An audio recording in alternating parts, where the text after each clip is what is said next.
My name is Rynning. I run AMYP Ventures, which is a venture capital fund owned by the Piep Porsche family. And I'm also the chairman of Umanitek.ai, which is an AI company fighting AI harm.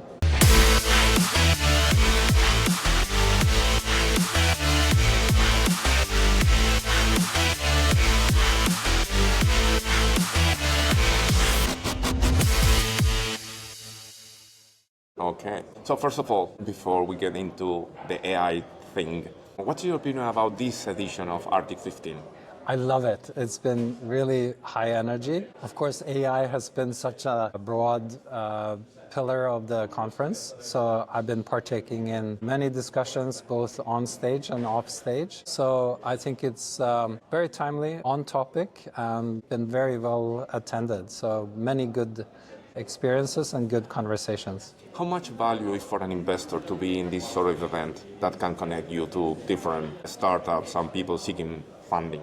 Yeah, I think it's important. You got to have your ear to the ground, and coming here and talking with entrepreneurs and founders are very important. Also hearing what other investors are doing and how they're thinking about allocating their portfolio.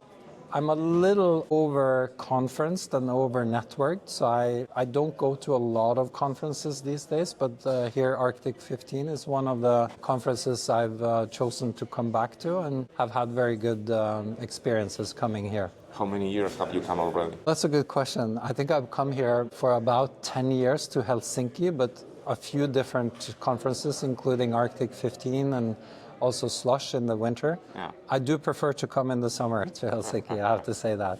Okay, now getting into AI. You did a presentation where you spoke about how AI is being inserted into everything.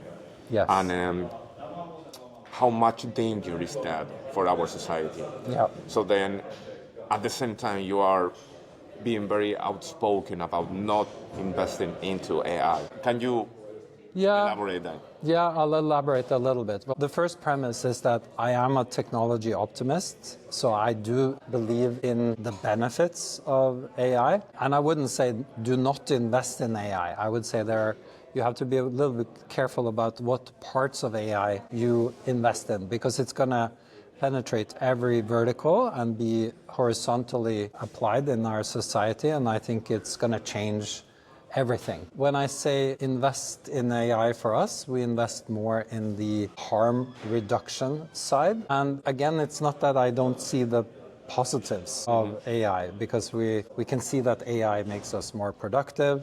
We can see that it has clear benefits in terms of predictability of outcomes. And of course, it has made so many companies very, very profitable. When it comes to investing in AI or not investing in AI, I think it's very important it doesn't become a cost-benefit analysis. And here's my main point, is that there's a chance that we could get AI wrong as a society and as humanity. And there's a potential that the costs are so significant that they don't not only outweigh the benefits, but they can take away the premise that we in the future can enjoy the benefits. So I think it's a little bit of the wrong question. The cost and the benefit analysis, is it good, is it bad? There's no way of stopping it. AI is rushing forward. There's even no way of slowing it down. And the problem is, because if we don't do it, somebody else is going to do it. If America doesn't invest in AI, China will do it. If Meta doesn't do it, ByteDance will do it. So this will move forward inevitably. The big question then for an entrepreneur or a boardroom or an investor is to ask yourself, how can we put some human incentives or human alignment with the technology, with the AI? Because if human existence is at risk, we need to put in the right incentives so that humanity can work with machines to fight machines. So how much caution should we take in that little gap before getting into the blue pill or the red pill? I think we really need to take the red pill, to use your analogy. I think the time is now, and I don't want to wait for 2026 hoping and thinking we did more in 2025. So I think we are at this Oppenheimer moment for society, where we knew what we were building, but we built it anyway. That was Dr. Oppenheimer's saying, right? That we had no choice. We just had to push forward. But I think we really need to be quite careful now, because there is a chance we can get this wrong. And you will have seen several studies on this, I'm sure.